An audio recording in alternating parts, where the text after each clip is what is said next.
तर आज ग्रामीण भागातल्या गावगाड्यामध्ये अनेक ज्या योजना चालू होत्या त्या चालू असणाऱ्या योजना बंद करून त्या योजनेसाठी असणारा पैसा एका वेगळ्या योजनेकडे वळवला जातोय। आणि आज गावाकडे चला हा जो महात्मा गांधींचा संदेश होता, आज मोठ्या थाटामाटात मुख्यमंत्री समृद्ध ग्राम पंचायत राज अभियान राबवलं जातंय। खरं तर अध्यक्ष महोदय, मी आज आपल्या समोर उभा आहे। आमच्या प्रस्तावातला एक मुद्दा आहे की आर पाटील सुंदर गाव योजनेचं नाव बदलण्यात आलं। अध्यक्ष महोदय, मी या विषयासंदर्भात माझी भावना द्विधा मनस्थितीत असल्यासारखी आहे। दुःख व्यक्त करावं का आनंद व्यक्त करावा अशी आहे। दुःख एवढ्यासाठी की यशवंतराव चव्हाण साहेबांच्या विचाराने प्रेरित होऊन, तुकडोजी महाराजांचा विचार लक्षात घेऊन, संत गाडगे बाबांचा विचार लक्षात घेऊन जी योजना चालू झाली, महाराष्ट्रामध्ये आमूलाग्र बदल संत गाडगे बाबा स्वच्छता अभियानानं घडवला, तंटामुक्ती अभियानानं घडवला। त्याची दखल युनेस्को मध्ये घेतली गेली आणि त्या आबांच्या नावावरती हसन मुश्रीफ साहेब ग्रामविकास मंत्री असताना आर पाटील सुंदरगाव योजना आबा गेल्यानंतर चालू झाली। माझे वडील म्हणून अध्यक्ष महोदय मला दुःख नाहीये, पण आज एखाद्या व्यक्तीने एखादं काम केलं तर त्या कामाची पोचपावती मिळाली पाहिजे, या भावनेतून ती योजना आज जे मंत्री आहेत तेच ग्रामविकास मंत्री असताना त्यांनी चालू केली होती। पण आज या योजनेचं नाव बदलून मुख्यमंत्री समृद्ध पंचायत राज अभियान ठेवलं गेलेलं आहे। अध्यक्ष महोदय, माझं एकच मत आहे की योजनेचं नाव बदललं म्हणजे आपल्याला तसे रिझल्ट्स मिळतील अशी परिस्थिती अध्यक्ष महोदय नाहीये। या योजनेच्या सुरुवातीला ग्रामविकास मंत्री तिथं भाषण करत असताना त्यांनी सांगितलं की मला आर आबांसारखं काम करायचं आहे, पण मला त्यावेळेचे अधिकारी अध्यक्ष महोदय सांगतात की हा GR गावगाड्यातला सरपंच वाचणार आहे, म्हणून त्या GR मध्ये 3 वेळा वेगवेगळ्या पद्धतीने बदल केला गेला। मुंबईच्या लायब्ररीत जाऊन त्यावेळेसच्या अधिकाऱ्यांनी इंग्लिश शब्दांच्या जागी मराठी शब्द घातले। पण आज ज्यावेळेस ही योजना राबवली जाते, हे अभियान राबवलं जाते, त्यावेळेस या अभियानाच्या माध्यमातून धोरणांचा विचार केला जातोय का? फार मोठी तफावत धोरणांमध्ये आणि वास्तव परिस्थितीमध्ये अध्यक्ष महोदय या अभियानाची बघायला मिळते। काही ग्रामसेवक असतील, तलाठी असतील, यांच्यावरती कामाचा फार मोठा बोजा या अभियानाच्या माध्यमातून अध्यक्ष महोदय घातला जातोय। आज त्यांची मानसिक स्थिती बघितली तर फार अडचणीची हे अभियान सर्व लोकांच्या मानसिकतेच्या दृष्टिकोनातून सुद्धा झालेलं आहे। अध्यक्ष महोदय, मी काही वास्तव आज धोरणात्मक कुठल्या पद्धतीने यामध्ये बदल केले पाहिजेत हे अध्यक्ष महोदय सुचवायचं जर झालं तर यामध्ये सुशासन युक्त पंचायत ऑनलाईन सेवा सुविधा पुरवणे हा एक नियम घातला गेलेला आहे। पण आता 4-4 महिने झालं डेटा ऑपरेटर आंदोलन करतायत। या डेटा ऑपरेटर यांना आकृतीबंध समावेश करण्यासाठी वेळ लागत असेल तर त्यांना थेट शासनाच्या RGSC विभागामार्फत नियुक्ती मिळावी किंवा त्यांना ZP मार्फत नियुक्ती मिळावी, म्हणजे त्यांचा पगार वेळेवर मिळेल। पगार वेळेवर मिळत नाही म्हणून त्यांना आंदोलन करावं लागतंय, 4-4 महिने काम बंद ठेवायला लागतंय। अध्यक्ष महोदय, यामध्ये दुसरी गोष्ट अशी आहे की वेबसाईट ग्रामपंचायतीची तयार करण्यासंदर्भामध्ये ग्रामविकास विभागानं सूची काढलेली आहे। पण अध्यक्ष महोदय, आज वेबसाईट तयार करणे फार मोठं आव्हान आहे असं मला वाटत नाही। पण वेबसाईट तयार करायची कशी?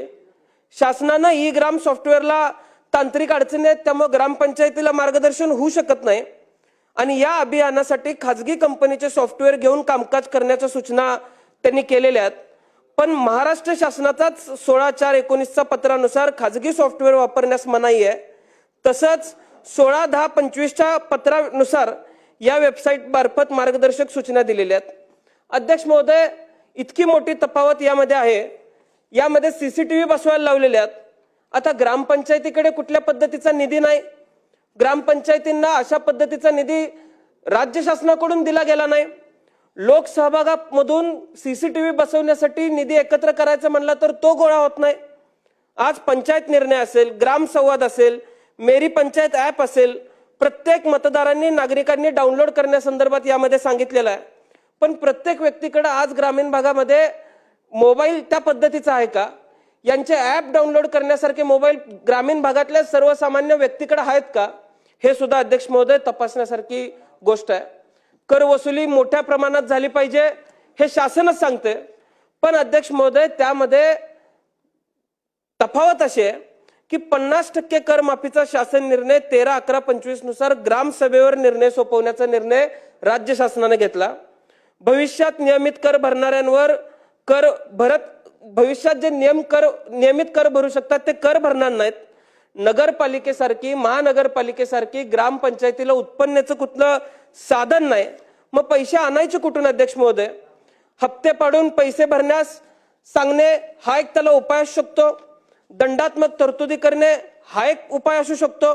अध्यक्ष महोदय, आज ग्रामीण भागामध्ये कुठलाही कर भरायचा म्हणला किंवा पाणीपट्टी भरायची म्हणली तर ग्रामपंचायतीची निवडणूक लागल्याशिवाय लोक करही भरायला जात नाहीत, पाणीपट्टीही भरायला जात नाहीत.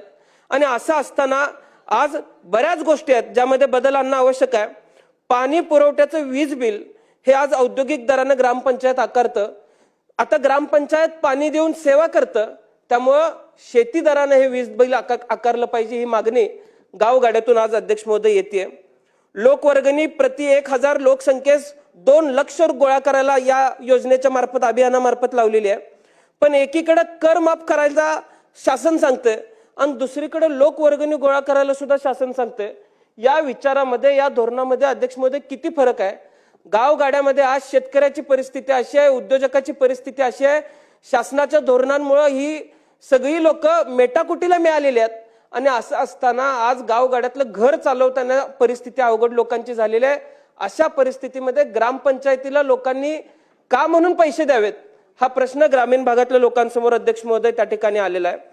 मी या माध्यमातून आपल्याला सर्वांना सांगू इच्छितो की मी ग्रामसेवकांची बाजू घेतोय असं मी म्हणणार नाही, पण उद्या ज्यावेळेस या बाबतीत काम करावं लागेल, आज पंचायत समितीचे बीडीओ असतील, जिल्हा परिषदेचे सीईओ असतील, हे वारंवार ग्रामसेवकांना फोन करून त्रास देतात.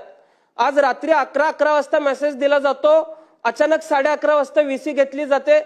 ग्रामसेवकाच्या मनोधैर्याबाबतीत कुठेतरी विचार होणार आहे का? अध्यक्ष महोदय, आज महाराष्ट्रातली परिस्थिती अशी आहे, तुम्ही अनेक तालुक्यांमध्ये तपासून बघा, ग्रामसेवक आज राजीनामे ठेवतायत. एका ग्रामसेवकांवर 2-2, 3-3 गावाचा भार त्या ठिकाणी पडतोय. उद्या गावामध्ये काम करायला जर ग्राम अधिकारीच नसेल तर मग काम करणार कोण? त्यामुळं हे अभियान लोकांच्या माध्यमातून राबवलं गेलं पाहिजे. मी अध्यक्ष महोदय मगाशी द्विधा मनस्थिती एवढ्यासाठी म्हणलं कारण दुःख वडिलांच्या नावाची योजना बंद केलेल्याचं आहेच, पण आनंद यासाठी आहे की RR पाटील स्वच्छ गाव योजनेच्या माध्यमातून जी बक्षिसं दिली गेली होती, बक्षीस मिळवायला किंवा बक्षीस ग्रामपंचायतीकडे वर्ग होण्यासाठी काय प्रोसेस करावी लागायची याचा मी अनुभव घेतलेला आहे अध्यक्ष महोदय. 1-1 वर्ष 1.5 वर्ष बक्षीस सुद्धा जमा होत नव्हतं. त्यामुळे अध्यक्ष महोदय, माझी ग्राम विकास विभागाला विनंती असणार आहे की त्यांनी यावरती विचार करण्याची आवश्यकता आहे. ग्रामसेवकांवरती उगाच काहीतरी बोजा टाकण्याची गरज आज ग्राम विकास खात्याने करण्याची आवश्यकता नाही. अध्यक्ष महोदय, दुसरा माझा एक महत्वाचा प्रश्न आहे. मी खरं तर सदनाचा आभार मानतो अध्यक्ष महोदय. मी सदनाचा आभार मानतो की मागच्या हिवाळी अधिवेशनामध्ये मी एक राज्य एक गणवेशाचा प्रश्न मांडला होता. मुख्यमंत्री साहेबांनी त्याची दखल घेतली. पण अध्यक्ष महोदय, मगाशी माझ्या पूर्वी बोलत असताना खरं तर शिक्षण धोरणाच्या संदर्भामध्ये ही धोरणं तयार कोण करते? एकदा अध्यक्ष महोदय आमच्या सर्वांची त्यांची गाठ घालून घ्या. मला त्यांना 3च प्रश्न विचारायचे आहेत. जे शिक्षण क्षेत्राच्या संदर्भात धोरण तयार करतायत त्यांना माझे पहिला प्रश्न असा असणार आहे की यांना खरंच शाळा चालू ठेवायच्या आहेत का? दुसरा माझा प्रश्न असणार आहे की यांना खरंच गोरगरिबांची पोरं शिकवायची आहेत का? आणि अध्यक्ष महोदय, माझा तिसरा प्रश्न असा असणार आहे, यांना खरंच मराठी भाषा टिकवायची आहे का? अध्यक्ष महोदय, मुंबई सारख्या ठिकाणी एका मराठी शाळेमध्ये एका प्रायव्हेट व्यक्तीला जर जागा देऊन तिथे बिल्डिंग उभा केली जात असेल तर शाळेच्या ठिकाणी अशी इमारत उभी राहतेच कशी? माझ्या पूर्वी वरुण सरदेसाई साहेब बोलत होते.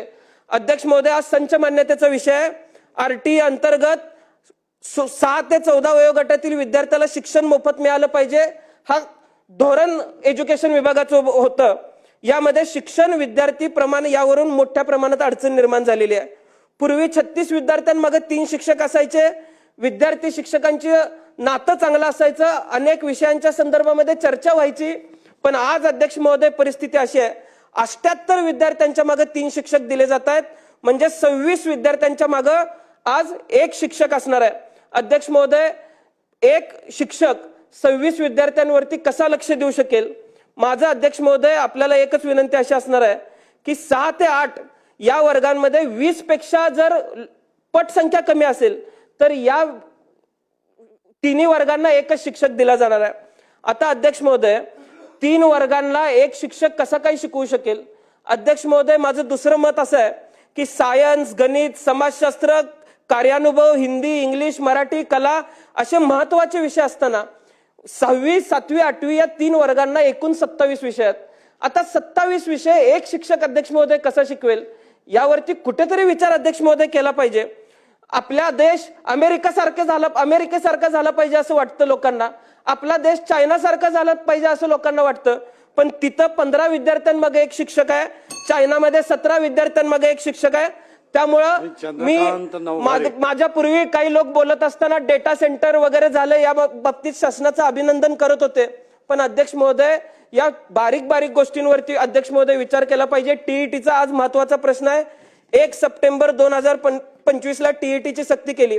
एकच अध्यक्ष महोदय माझी विनंती असणार आहे की 2 वर्षामध्ये 1 ते 8वी या वर्गांना शिकवणाऱ्या शिक्षकांना ही परीक्षा सक्तीची केलेली आहे आणि 53 वर्षापर्यंतच्या पुढच्या शिक्षकांना ही सक्तीची नसून पण त्यांना कुठल्याही पद्धतीची पदोन्नती दिली जाणार नाहीये.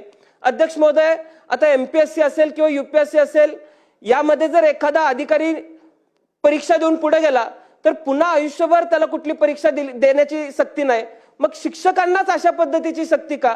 अध्यक्ष महोदय, जनगणना आली तर शिक्षक पाहिजे, निवडणूक आली शिक्षक पाहिजे, आज इन्व्हिजिलेशन कुठल्या तरी परीक्षेला द्यायचं म्हणलं तर शिक्षक पाहिजे, पण मग अशा वेळेस तुम्हाला शिक्षकांची अडचण का दिसत नाही?